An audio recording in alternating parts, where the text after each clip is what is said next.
Okay, it's 7:15 in the morning. President Trump is up and he is tweeting back in Washington on the ongoing situation in Iran. Let's listen. Writing moments ago, the people of Iran are finally acting against the brutal and corrupt Iranian regime. All of the money that President Obama so foolishly gave them went into terrorism and into their pockets. The people have little food, big inflation and no human rights. The U.S.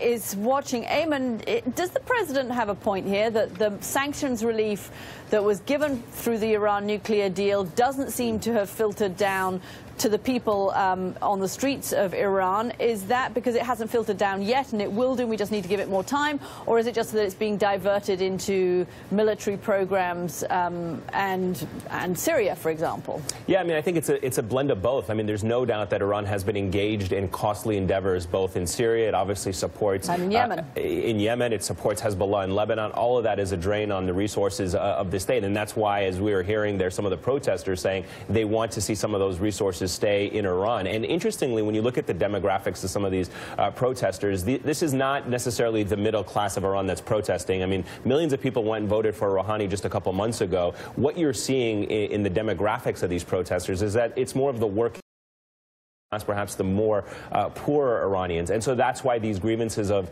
economics resonated so loudly early on in the protests, and now is shifting to be a little bit more political from what we're hearing inside of that country. So there is truth that the Iranian people did not reap the benefits of what was supposed to be a windfall of money, and that has been a consistent argument made by American critics of the Iran nuclear deal, that the money that the Iranian government was going to receive was probably going to be diverted and used in those endeavors in Syria, Lebanon, and Yemen. But there has been an attempt by the Iranian government, this administration of Rouhani. They've been trying to sign some deals with European corporations to try to improve the aviation industry. They're trying to bring in car manufacturing. It's just not trickling down at a rate that the Iranian people are happy with. And that's why there is some legitimacy to this. But also, kind of very important to emphasize that this Trump administration has imposed sanctions on Iran. And so they've been trying to block Iran from making any kind of economic gains over the last year that this administration has been in office.